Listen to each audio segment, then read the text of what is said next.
Good evening and welcome to the news at 10. The Ministerial Economic Team discussed a set of economic and investment policies and measures to spur the economy and promote growth. The task force, chaired by Prime Minister Omar al-Razzaz, tackled ways to enhance the economy's competitiveness and increase exports with a focus on sectors with a competitive advantage. Ministers also discussed establishing a holding company that would be open to Arab funds as well as resident and expatriate citizens, and would carry out investment projects in priority infrastructure sectors such as transport, health, and education. Hundreds of Palestinians attended the funerals of two men killed during yesterday's March of Return protests at the Israel-Gaza border. The funerals were held in Khan Yunis and at Al-Nusayrat refugee camp in Gaza. Gaza health officials said 7 Palestinians were killed and 140 were wounded yesterday by Israeli forces. Palestinian protesters are demanding an end to an Israeli and Egyptian blockade on the narrow coastal strip, which is home to around 2 million Gazans. They also seek the right to return to lands that Palestinians fled or were driven from upon Israel's founding in 1948. In Nablus, women gathered outside the house of a Palestinian woman killed in what her husband said was a suspected Israeli settlers' rock attack. A source at Nablus Hospital, where Aisha Rabi was brought, said she was dead upon arrival and that she had suffered a head injury. The woman's husband, Yaqub al-Rabi, said he was driving by a settlement after dark yesterday along a main road near Nablus and could not see clearly who pelted the car with rocks, but suspected it was the doing of Israeli settlers. Israeli police said they were investigating the incident. U.S. President Donald Trump thanked Turkey for freeing American pastor Andrew Brunson after 2 years in custody and said it would help improve strained relations.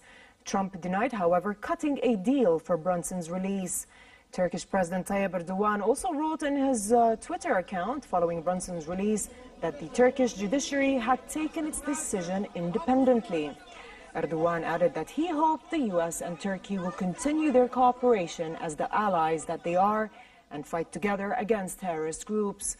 Brunson, who had been under house arrest since July, was flown out of Turkey yesterday after a stop in Germany for a medical checkup. Trump said he would meet him at the White House today. The fighting in Syria may not be over yet, but some reconstruction is underway and life is slowly getting back to normal. UNHCR and its partners started a host of projects in Deir Hafer, east of Aleppo, laying down foundation for reconstruction. They have erected new solar-powered lamps. And by November, 400 more are expected to light up Deir Hafer and surrounding areas.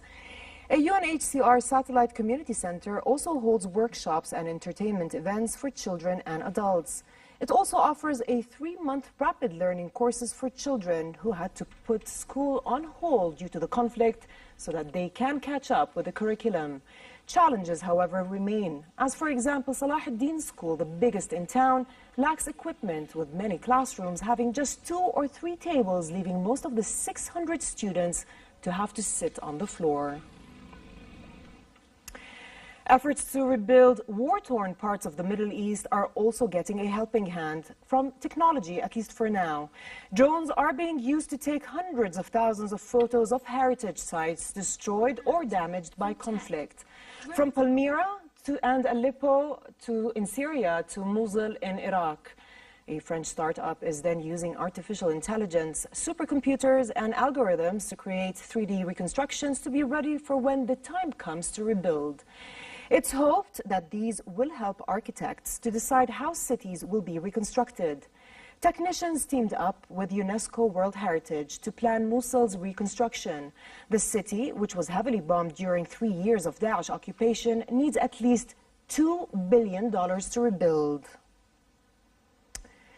Global financial leaders wrapped up an annual meeting of the International Monetary Fund and World Bank, pledging to act to protect world growth and financial stability from risks linked to trade and geopolitical tensions.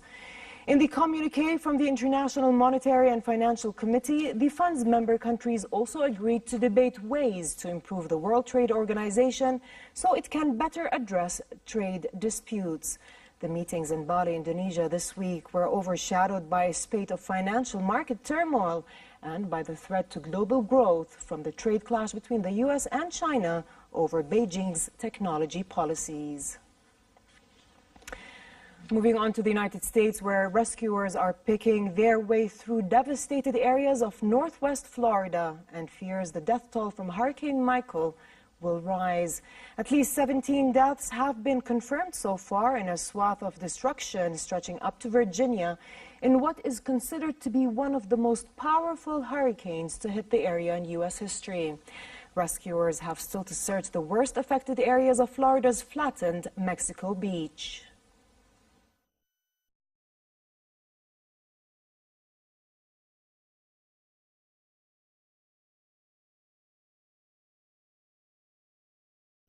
On the Indonesian island of Sumatra, meanwhile, torrential rains triggered flash floods and landslides, killing at least 27 people, including a dozen children at a school.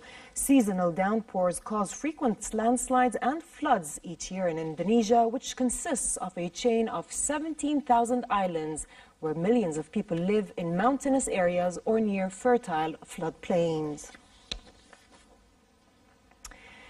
In Nepal, at least 7 mountaineers were killed after their camp on a Himalayan peak in the west of the country was hit by a storm in the country's worst climbing disaster in 2 years.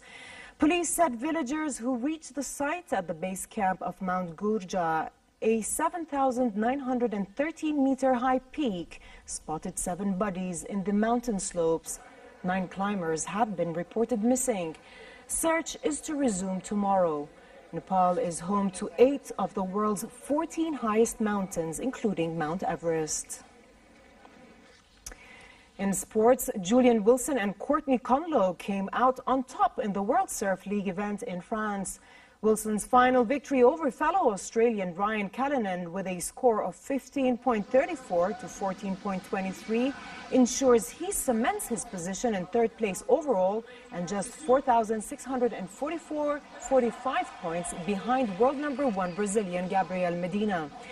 In women's surfing, U.S. Conlogue's victory in France was her 11th career win and means the 26-year-old jumps up to number 8 in the overall leaderboard. Conlogue had to overcome the challenge of 17-year-old Australian Macy Calgan in the final and outscored her rival 14.76 to 10.96. And Mexico City marked 50 years since the opening of the 1968 Olympic Games, the first to be held in Latin America and which is widely regarded as having inspired the Games for decades to come. The 1968 Olympic Games made waves internationally, both in and out of competition. The avant-garde emblem of the 1968 logo with modern venue designs and the use of satellite technology made it one of the most watched sporting events of the time. To date, Mexico and Brazil are the only Latin American countries to have hosted the Olympics. And finally, the weather outlook. Moderate conditions prevail tomorrow as temperatures remain around their seasonal normal. Tomorrow's forecast temperatures in Amman, highs of 27 degrees and lows of 15, while in the Gulf of Aqaba, highs reach 33 degrees and drop down to 21 at night. That's all for tonight. I'm Dana Abu Sham. Thanks for watching and have a good night.